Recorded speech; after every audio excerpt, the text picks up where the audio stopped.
Hey everyone, welcome and welcome back to my channel. तो चलिए the waiting alpha का next part शुरू करते हैं। और अगर पार्ट पसंद आएगा तो लाइक कमेंट ज़रूर करिएगा और चैनल को भी सब्सक्राइब करना ना भूलें। तो लेट्स स्टार्ट द पार्ट। शाम का समय था। ढलता हुआ सूरज बहुत खूबसूरत लग रहा था और उससे भी खूबसूरत लग रहा था वो इंसान जिस पर अभी इस ढलते हुए सूरज की रोशनी पड़ रही थी, जो और कोई नहीं हमारा लान वांगजी है, जो अभी अपने कॉटेज के पीछे बने गार्डन में बनिस को खाना खिला रहा था।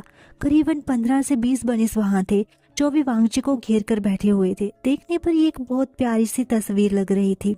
वांगजी जो शांति से उन बनिस को फीड करवा रहा था, उसकी शांति भंग करने के लिए वहां एक डिसाइपल आ जाता है जो उसे बताता है कि इवनिंग कोर्ट में उसे बुलाया जा रहा है। वांगजी एक सहाय करता है क्योंकि वो जानता है कि उसे कोर्ट में सिर्फ तभी बुलाया जाता है जब उसके मेट के रिगार्डिंग उससे बात करनी होती है। वो चुपचाप उस डिसाइपल को फॉलो करता है, मन में आने वाली प्रॉब्लम के लिए खुद को तैयार करते हुए।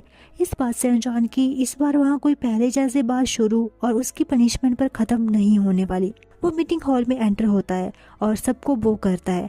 शिचैन और यानली वांगजी के लिए आज बहुत ही परेशान और दुखी लग रहे थे।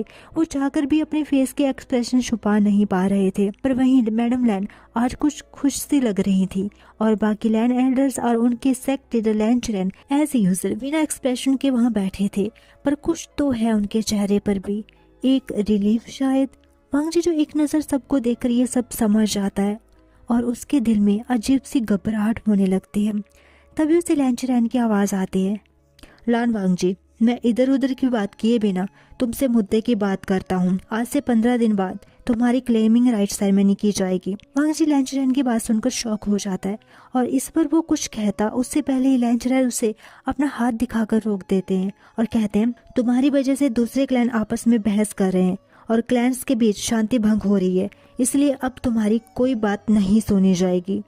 या तो खुद को सबमिट कर दो उस अल्फा को जो तुम्हें क्लेम करेगा, या उनसे फाइट करके उन सबको अपना लो जो तुम्हें हराएगा, क्योंकि तुम जानते हो अच्छे से कि तुम उनसे कभी नहीं जीत पाओगे। पर मुझे मेरे मेट ने रिजेक्ट नहीं। कहाँ है तुम्हारा मेट? गुस्से में मैडम लैन पूछती हैं।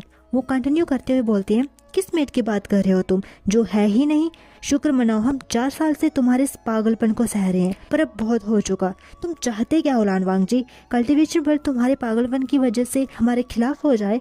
अपनी नजर घुमाकर देखो, क्या तुम्हें तुम्हारी एज का कोई अनमेटेड दिखता है? इसीलिए अब अपना पागलपन बंद करो और इस लैंड क्लैन को बख्श दो। वांगजी अपनी तलवार पर अपनी मुट्ठी टाइट कर लेता है और कुछ बोल नहीं पाता, क्योंकि लैंड क्लैन की बात सुनकर बाकी लैंड एल्डर्स भी मैडम लैंड की बोली बोलने लग पड़े थे और वांगजी चुपचाप खड़ा रह जाता है, अपने आंसुओं को अपनी बर्फ जैसी ठंडी आंखों के पीछे दबाकर। शाम ढल गई थी। रात ने आसमान पर बिस्तर अपना बिछा दिया था, जिसके सुकून में सब लोग दिन भर की थकान से राहत पाते हुए सो चुके थे। पर आज कोई था जिसकी आंखों में नींद कहीं दूर दूर तक नहीं थी। वो इंसान जो कि वांगजी था, आसमान में रोशनी करते हुए इस चांद को देख रहा था। देखने में तो ये मंजर बहुत शांत लग रहा था, लेकिन ये उतना शांत नहीं था। आज इस स्टोन फेस अल्फा कहलाने वाले के फेस पर बहुत ही हर्ट एक्सप्रेशन थे और उसकी उन बर्फ जैसी ठंडी आंखों में इमोशंस का सैलाब जो दरिया बनकर लगातार उसकी आंखों से बहे जा रहा था। तभी उसके फेस पर किसी का टच उसे महसूस होता है, जो कि और किसी का नहीं बल्कि लैंस शिचैन का था, जो उसके आंसुओं को अपने थम से पहुंचता है। आज 8 साल बाद शिचैन वांगजी के पास यूं आए हैं अपने भाई की फिर से वो बचपन वाली फिक्र केयर देकर वांगजी खुद को रोक नहीं पाता और उन्हें गले से लगाकर रोने लगता है। शिचैन भी बिना कुछ बोले अपने भाई की पीठ को सहलाने लगते हैं। इन दोनों भाइयों को बचपन से शब्दों की जरूरत नहीं होती थी। वो एक दूसरे के इमोशंस और बातों को बिना बोले जान जाते थे। जिस तरह से अभी बिना बोले वांगजी रोकर अपना पूरा पेन अपने भाई को बयां कर रहा था और शिचैन अपने एक्शन से वांगजी के पेन पर मरहम लगाने की कोशिश कर रहे थे। इसी तरह से ये रात बीत जाती है और हमारा वांगजी मन में दृढ़ संकल्प लिए कि वो किसी और को खुद को क्लेम नहीं करने देगा। खुद को कड़ी ट्रेनिंग में झोंक देता है, जिसके लिए कुछ उसका साहस बांधते हैं और कुछ उसे मोह करते हैं। पर वांगजी नेगेटिव बातों पर ध्यान ना देके पॉजिटिव बातों को मन में रखता हुआ अपनी ट्रेनिंग में लीन रहता है, जिसका साथ उसके भाई उसका क्लैन का काम संभाल कर रहे थे। मैडम लैन को तो बिल्कुल पसंद नहीं आ रहा था शिचैन का वांगजी के लिए ये प्यार, पर अब शीचैन अपनी माँ की बातों को अनसुना कर वांगजी का पूरा साथ दे रहा था, क्योंकि इस सेरेमनी से बुरा वांगजी के साथ और क्या हो सकता था जो उसकी मॉम कर सकती थी।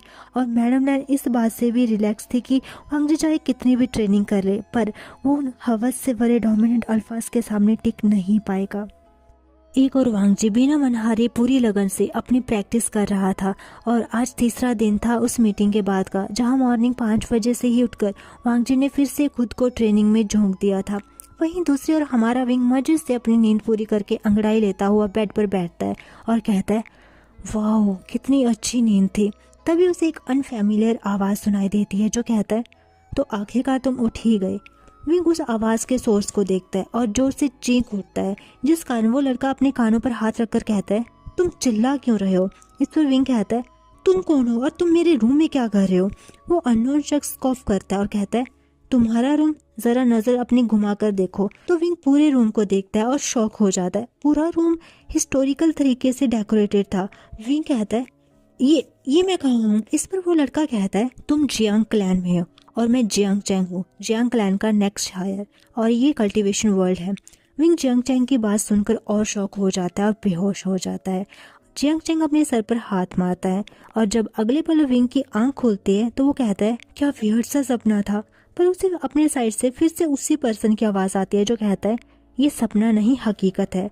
विंग उसे देखकर फिर से चौंक जाता है और मम्बल करता हुआ कहता है, नहीं ऐसा नहीं हो सकता, और खुद को चुटकी काटता है, जिस वजह से सेम सिचुएशन में ही खुद को पाकर वो फिर से बेहोश हो जाता है।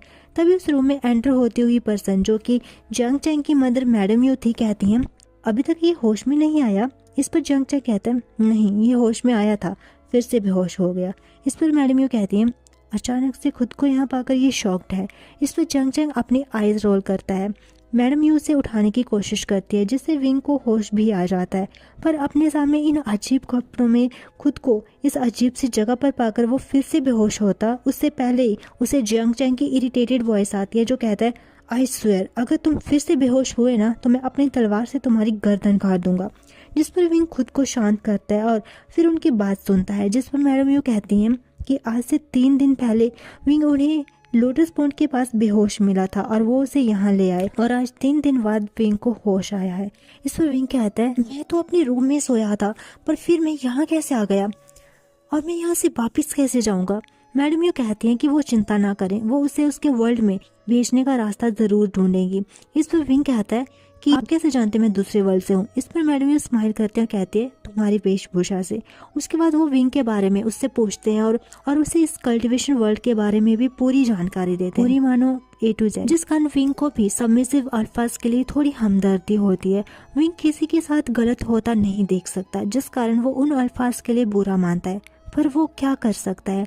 ये एक अलग दुनिया है, यहाँ के रूल्स अलग हैं, जिसमें विंग कुछ नहीं कर सकता। इस बीच मैडम यू और जियांग फेमियर विंग को बताते हैं कि 5 मंथ बाद यहाँ मेटिंग सेरेमनी वाले दिन उनकी महागुरु यहाँ आते हैं। वो विंग की हेल्प कर सकती हैं उसे उसके वर्ल्ड में भेजने में। विंग पेशेंटली अब महागुरु के आने का वेट करने लगता और तब तक इस वर्ल्ड को और ज़्यादा एक्सप्लोर करने की सोचता है। विंग को ये वर्ल्ड बहुत फन फील हो रहा था, क्योंकि उसकी फ्लर्टिंग यहाँ पर ओमेगास पर डबल असर करती थी, क्योंकि पहले यहाँ इस तरह से खुलेआम कोई फ्लर्ट करने वाला नहीं आया था और विंग उन्हें इस तरह से रिएक्ट करता देख बहुत हंसता था। यस, विंग यहाँ पर किसी को टच नहीं करता था, क्योंकि ये वर्ल्ड मॉडर्न ह्यूमन वर्ल्ड जैसा नहीं है जहाँ कैजुअल टचिंग चलती है। ये वर्ल्ड इन सब चीज़ों के लिए बहुत अलग है और विंग समझता है इन सब चीज़ों को, इसलिए वो सिर्फ उनकी तारीफ करता था, जिससे वो लोग बहुत ज़्यादा ब्लश करते थे और जियांग चैंग सिर्फ उसकी फ्लर्टिंग पर अपनी आइज रोल करता था। हाँ, जियांग चैंग को विंग की जिम्मेदारी दी गई थी, जिससे विंग पहले बोलता है कि ये 14 साल का बच्चा उसकी क्या रक्षा करेगा, पर उसकी फाइटिंग स्किल देखकर उसकी तारीफ करने से पीछे नहीं रह पाता और उसे अपना साथी बना लेता है। वो सब लोग यहाँ विंग को बहुत पसंद करने लगे थे। उसके बबली केयरिंग नेचर ने सबका मन जीत लिया था और इसी तरह आज यहाँ विंग को 15 दिन हो गए थे और 15 ही दिन हो गए थे वांगजी को टाइम दिए हुए। सभी क्लैंस के लोग गुसू जाने के लिए तैयार हो रहे थे। ये सेरेमनी गुसू में ही थी। मैडम लैन तो बहुत खुशी से इस सेरेमनी की तैयारी करती हैं और बाकी लोग भी खुश थे, शायद इस वजह से कि वांगजी का किस्सा खत्म। पर वहीं कुछ लोग ऐसे भी थे जो अपनी आंखों में आंसू लिए अपने रूम में बैठे थे, जिनकी आंखों में नींद दूर दूर तक नहीं थी कल का सोचकर, जो कि थे लैन शीचैन, लैन यानली, जिन शिजुई और खुद लान वांगजी। देखते ही देखते रात ढल जाती है और अगली एक नई सुबह आंख खोलती है, जो आज वांगजी की लाइफ में बहुत बड़ा बदलाव करने जा रही थी। पर क्या ये बदलाव अच्छा होगा या बुरा, वांगजी नहीं जानता। उसे सिर्फ आज इतना पता है कि उसे खुद को बचाना है अपने मेट के लिए, जिसका वो बचपन से आंखें बिछाकर इंतज़ार कर रहा है। उस पर सिर्फ उसके मेट का हक है, इसके अलावा वो किसी को उनके गंदे हाथों से खुद को गंदा नहीं करने देगा। यही सोचकर वांगजी अपने कदम जिंगशी के बाहर रख देता है, जिसके साथ उसके दोनों भाई थे उसका हिम्मत बांधने। पर डर उनकी आंखों में भी साफ साफ देखा जा सकता था, और उसी डर और चिंता को लिए वो उस तरफ चल पड़ते हैं जहां इस सेरेमनी को आयोजित किया गया था। सभी क्लाइंट्स वहां आए हुए थे, जिनके साथ उनके पार्टनर्स और उनके अल्फा बेटे आए हुए थे। मीटिंग सेरेमनी की तरह इस सेरेमनी में भी सबका आना ज़रूरी होता है। कुछ क्लेम करने के लिए आते हैं तो कुछ देखने के लिए ये पर्सन किसका होने वाला है।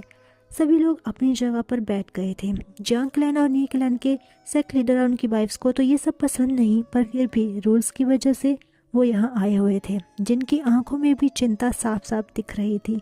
क्योंकि जहाँ तक वो वांगजी को समझ पाए हैं, इतनी आसानी से तो वांगजी खुद को क्लेम नहीं करने देगा।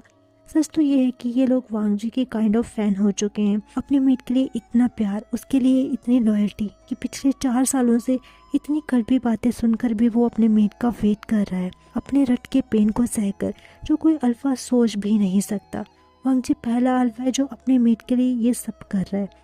सच में इसने साबित कर दिया कि ये लैनी और चिंग हैं जिनका खून है, जिसके प्यार के किस्से इस कल्टीवेशन वर्ल्ड में मशहूर हैं। पर लास्ट में उनका एक दूसरे के लिए प्यार ही उनकी मौत की वजह बन गई, जब उनका प्यार दूसरों की जलन बनी। मैडम ये सही करते हैं और कहती हैं, वांगजी तुम सच में बहुत प्योर हो, और तुम्हारा अपने मीट के लिए प्यार भी बहुत प्योर है, बिल्कुल तुम्हारे पेरेंट्स की तरह। हे गाइस, आज के लिए बस इतना ही। मिलते हैं नेक्स्ट पार्ट में, तब तक के लिए bye bye and take care.